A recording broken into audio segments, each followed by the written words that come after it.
Hello à tous et bienvenue dans cette nouvelle vidéo YouTube où on va parler aujourd'hui branding.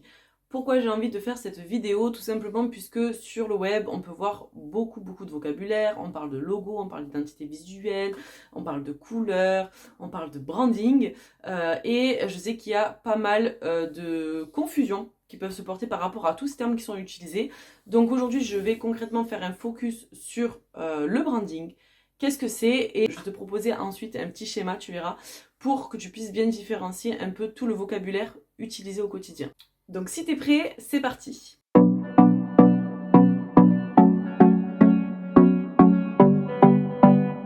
Donc qu'est-ce que c'est concrètement le branding? Déjà, c'est pas un mot français donc ça facilite pas les choses. Le branding en français, c'est ce qu'on appelle l'image de marque, l'image de ton entreprise.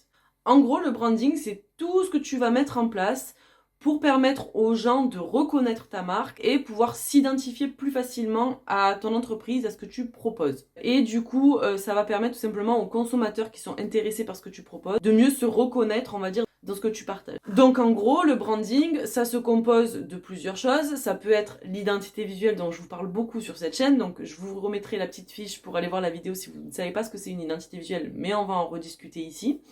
Donc ça va être composé de l'identité visuelle, ça va être aussi le ton que tu utilises dans ta communication, ça va être aussi les valeurs, les messages que tu transmets au quotidien dans ton entreprise. Bref, le branding, ça va vraiment inclure tout ça. C'est vraiment une stratégie en fait à part entière. C'est une stratégie marketing, une parmi tant d'autres, mais c'est une stratégie qui va pouvoir servir ta communication, ta stratégie de vente, etc., etc. Pourquoi? Tout simplement puisque le but du branding, comme je te le disais, c'est d'être reconnu et ça va du coup servir le fait de promouvoir en fait tes produits. Et le branding permet en fait de créer vraiment une réelle expérience client autour de ton entreprise, de ce que tu véhicules, des produits. Tu l'auras compris et j'insiste vraiment sur cet aspect-là. Le branding, c'est vraiment différent de l'identité visuelle dans le sens où l'identité visuelle fait partie du branding, mais l'image de marque et le branding, c'est vraiment plus général. Ça va être vraiment ta réputation aux yeux des consommateurs.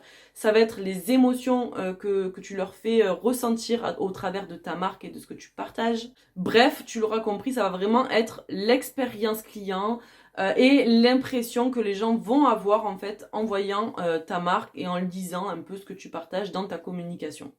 Donc pour récapituler un peu tout ça, on entend souvent parler de logo. Le logo, c'est une infime partie de l'identité visuelle. Dans l'identité visuelle, tu vas avoir donc le logo, les couleurs, les typographies, etc. Ça, c'est vraiment tout ce qui est compris dans l'identité visuelle qui va te permettre en fait d'avoir une identité visuelle, une identité graphique définie qui va te permettre d'être reconnu. Et tout ça, en fait, ça va venir servir le branding qui, tu l'auras compris, du coup, a pour objectif de te faire reconnaître et de vraiment apporter une image de marque dans sa globalité pour permettre aux gens de te reconnaître et de facilement s'identifier à ta marque. Un petit exemple notamment par rapport à Ikea. Ikea, vous avez du coup le logo qui était connu, vous avez également les couleurs qui, je pense, voilà, vous viennent en tête directement. Là, on est vraiment sur l'identité visuelle. Ikea ne fait pas que ça, ils ont vraiment créé une expérience client en fait, via leur parcours dans le magasin, via leur signalétique, via leur positionnement sur le marché. C'est vraiment tout ça en fait qui fait le branding du magasin Ikea. Et qui fait en fait que les gens apprécient autant cette marque aussi.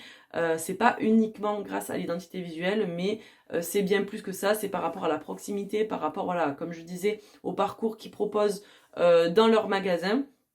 Ça fait partie de leur stratégie marketing et du coup, le branding va venir s'inclure dans ça. C'est ce qui fait que les gens s'identifient facilement aux produits et à ce que propose Ikea. Voilà pour le petit exemple. Si tu as d'autres exemples dont tu aimerais que je partage dans une autre vidéo, on peut faire des études de cas et tout, n'hésite pas à me le partager en commentaire. Comme ça, je pourrais te faire une étude de cas peut-être plus précise si tu en as envie sur le sujet.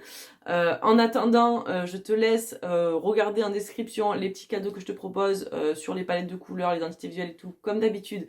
Si ça t'intéresse, n'hésite pas à aller voir. Et puis sinon, je te dis à une prochaine vidéo. À très vite. Bye bye.